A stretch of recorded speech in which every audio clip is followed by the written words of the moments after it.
became terribly interested in the molecular structure of water and what affects it. Now, water is the most receptive of the four elements.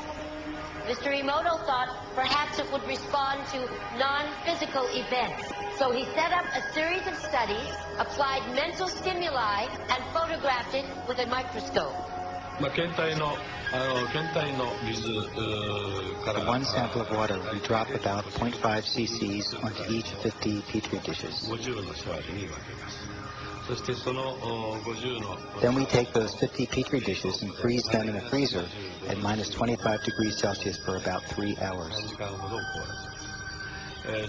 We take those frozen samples into a refrigerator that is set at minus 5 degrees Celsius, where a microscope with a camera is set up.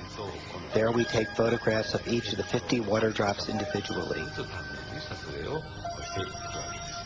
We first take photographs of water that we did not put any information in. Then we take the water with information and do the same procedure just described.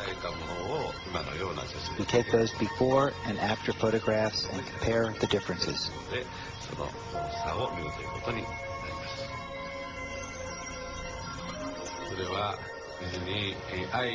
When we projected the feeling of love and thanks to water, it made the most beautiful crystal.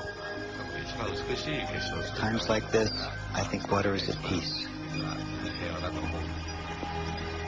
This first picture is a picture of water from the Fujiwara Dam.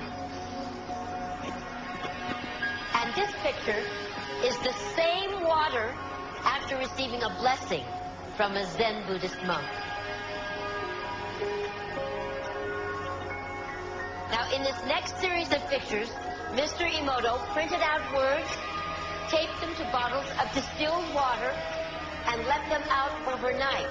This first photograph is a picture of the pure distilled water, just the essence of itself. These subsequent photographs, as you can see, are each different. This is the chi of love.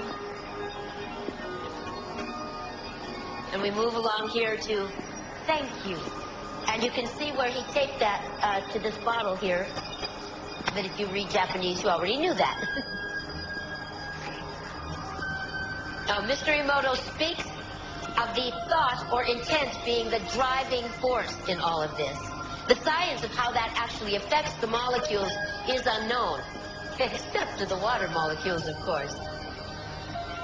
And it's really fascinating when you keep in mind that 90% of our bodies are water.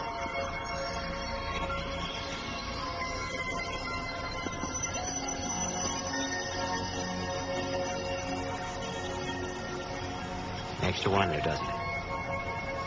If thoughts can do that to water, imagine what our thoughts can do to us.